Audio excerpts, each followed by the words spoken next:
la, cabbage for two.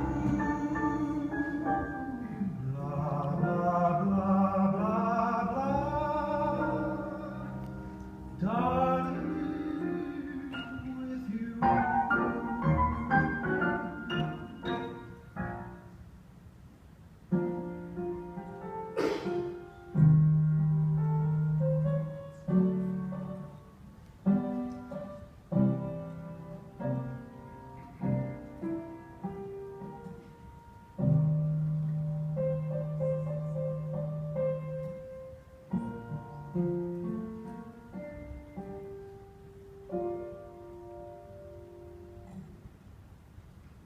Did you hear what I was playing, Lane? Oh, I didn't think it polite to listen, sir. Well, I'm sorry for that, for your sake.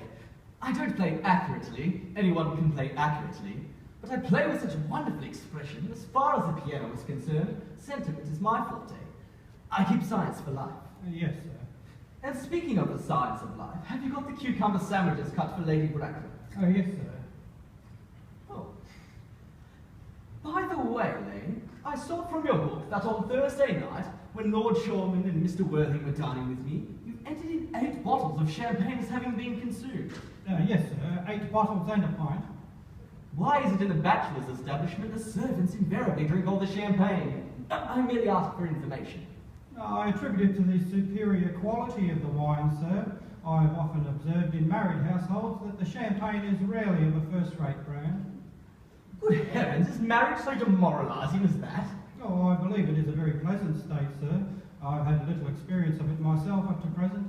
I've only been married once, and that was in consequence of a misunderstanding between myself and a young person.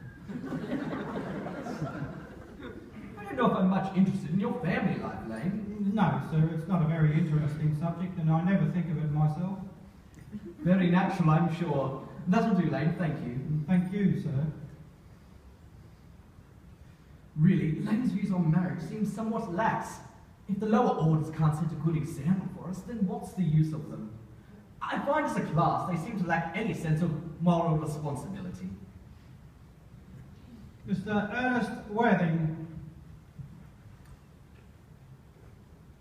Ernest, my dear fellow, what brings you up to town? Oh, pleasure, pleasure. What else should bring one anywhere? Eating as usual, I see, Algy. I find it is customary in good society to take some slight refreshment at 5 o'clock. Name of necessity. Lane, please bring in the cigarette case that Mr. Worthing left in the smoking room last time he dined here. Yes, sir. Do you mean to say you've had my cigarette case all this time? I wish to goodness you'd let me know. I've been writing frantic letters to Scotland Yard about it. I was very nearly offering a large reward. Well, I wish you would have offered one. I happen to be more than usually hard up. No good offering a large reward now the thing is found. I think that is rather mean of you, Ernest, I must say. However, now that I read the inscription inside, I finally think it's even yours in the first place. Of course it's mine. You see me with it 100 times. If I get her out of the room for 10 minutes to give you the opportunity of proposing to Gwendolyn, will you dine with me at Willis's tonight? I suppose so, if you want to. Well, do be serious about it. I hate people who aren't serious about meals. Find it so shallow of them. Lady Bracknell and Miss Fairfax. Good afternoon, dear Algernon. I hope you are behaving very well. I am feeling very well, Aunt Augusta. That's not quite the same thing. In fact, the two things rarely go together. Dear me, you are looking smart. I am always smart. Am I not, Mr. Worthing? You're quite perfect, Miss Fairfax. Oh, I hope I am not that. That would leave no room for developments. And I intend to develop in many directions.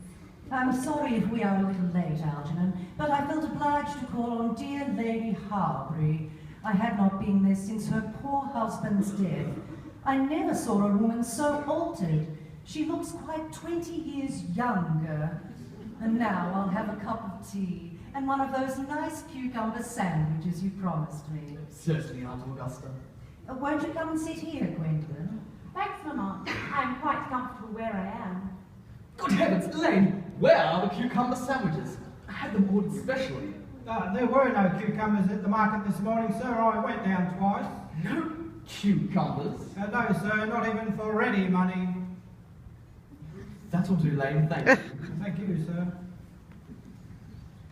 I am greatly distressed, Aunt Augusta, about there being no cucumber sandwiches, not even for ready money.